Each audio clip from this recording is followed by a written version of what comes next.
kematian ialah makhluk yang diciptakan. Maksudnya, kalau kita nak tengok makhluk yang lama mati tadi ni satu hari nanti, boleh tengok? Jawapan dia ya, boleh tengok.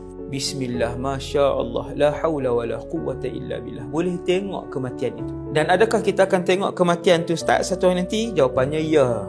Ada satu episod di mahsyar, manusia dan jin, bahkan makhluk-makhluk seluruhnya di mahsyar akan melihat kematian.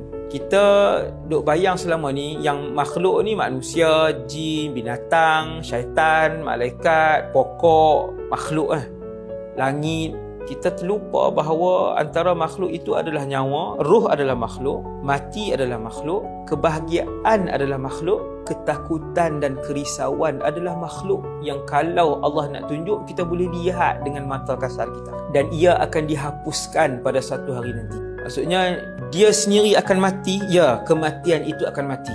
Pelik tu ayat tuan-tuan. Tetapi ia adalah fakta yang berdasarkan dalil daripada Rasulullah SAW yang kuat.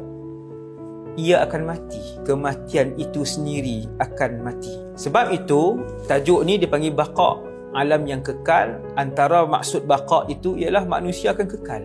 Antara maksudnya, mereka akan kekal selama-lamanya. Baqa' itu maksudnya kekal. Hari ini atas dunia, sebahagian manusia yang cintakan dunia, yang kejar dunia, kalau kita tanya, nak tak duduk selama-lamanya di dunia ni? Dia akan jawab apa? Nak? Teringin tak hidup selama-lamanya? Nak, teringin. Hasbunallah wa ni'mal wakil. Itu fitrah manusia. Kalau boleh, dia nak hidup selama-lamanya. Tuan-tuan sekalian, jadi fakta yang pertama, kematian itu makhluk dan dia sendiri akan mati. Allahu Rabbi. Dua, kullu nafsin dha'iqatul maut. Tiap-tiap yang ada nyawa akan mati. Bukan akan mati saja, akan merasakan kesakitan mati. Manusia akan mati dan dia akan rasa sakit. Jin akan mati dan dia akan merasakan kesakitan. Malaikat akan mati, binatang akan mati, syaitan akan mati. 5 makhluk ni yang akan merasakan kesakitan kerana mereka memperolehi ataupun mempunyai nyawa, roh. Roh tak mati. Ini jangan salah faham. Roh ni tuan-tuan, sejak daripada hari pertama dia diciptakan oleh Allah, dulu di alam roh, dan dia akan kekal roh sampai kiamat selama-lamanya. Dia tak pernah mati.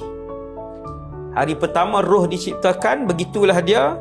Kemudian Allah Ta'ala ambil roh tadi, masuk dalam rahim, maka dia hidup dalam rahim. Daripada rahim Allah keluarkan roh itu, dia keluar sebagai bayi. Dalam tubuh bayi itu ada roh. Satu hari roh itu akan ditarik keluar. Bukan dia mati dan rosak, dia tidak musnah. Kita boleh bincang, kita boleh renung, tuan-tuan tadabbur, tuan-tuan cerita dekat adik-beradik, saudara mara kita, saya cerita. Roh dia takkan mati dan dia tidak akan rosak. Walaupun ketika kiamat, walaupun ketika kiamat roh tak rosak. Dia hanya duduk di satu tempat, dia tidak rosak. Yang rosak ini tubuh ini rosak. Tubuh badan saya dan kita semua akan rosak.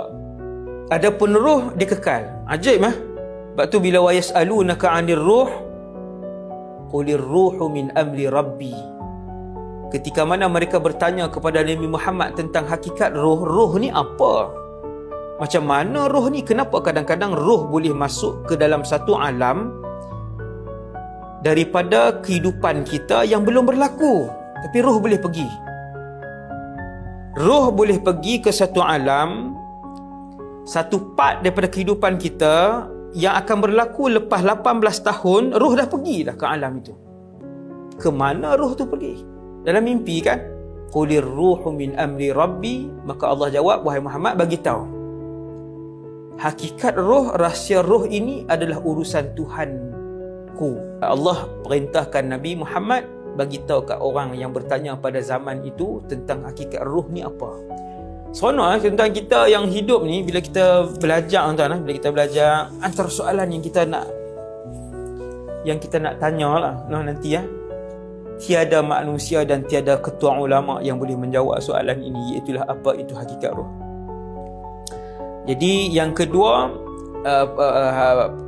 hakikat kematian yang kedua ialah semua yang bernyawa akan mati. Ini yang kedua, yang bernyawa akan mati. Jadi saya nak ajak diri saya dan kita semua, cuba kita renung. Kita ni bernyawa dan masih hidup. Sekarang ini, semua yang mendengar ceramah ni pada petang ni, semua kita masih bernyawa. Kita belum merasakan kematian. Kullu nafsin dha'iqatul maut, akan rasa kematian itu. Termasuk Wahdi Anwar yang sedang bercakap, Allahumma hawwin alaina fi sakaratil maut, Allahumma hawwin alaina fi sakaratil maut. Termasuk saya yang bercakap, kita akan rasa sakit kematian itu.